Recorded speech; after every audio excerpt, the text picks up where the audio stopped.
Marian Rivera may matinding revelasyon, tungkol sa nangyari sa kanila ng kanyang asawa, na si Dingdong Dantes. Ito ang tungkol sa mga babaeng umaaligid kay Dingdong.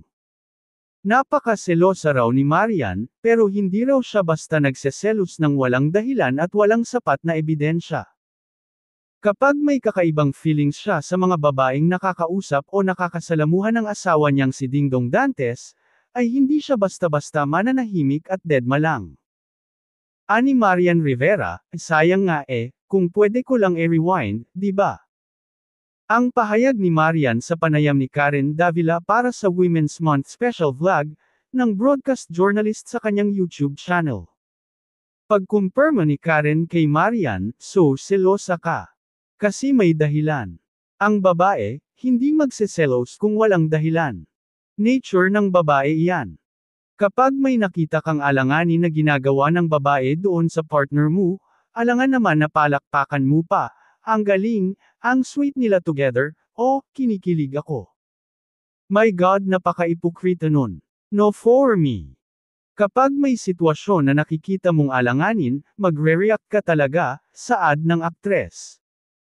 Ang mali lang daw niya noon, super react agad siya sa mga pinagselosang babae nang hindi mo na kinakausap si Dingdong. Dapat pala kay Dong ako nagre-react.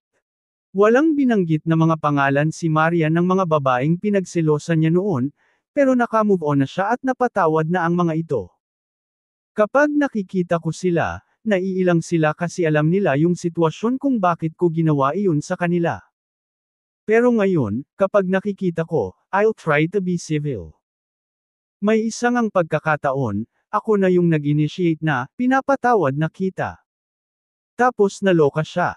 Ang punto ko kasi sa buhay, sobrang happy ako sa ibinigay ni Lord sa akin, wala nang dahilan para yung bitterness ko, nandito pa.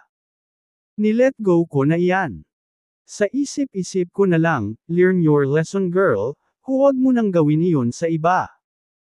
Pero ayun nga, mas masarap pa rin na wala kang kaaway, pinapatawad mo yung mga taong nakagawa sa iyo ng kasalanan, paliwanag ni Marian Rivera.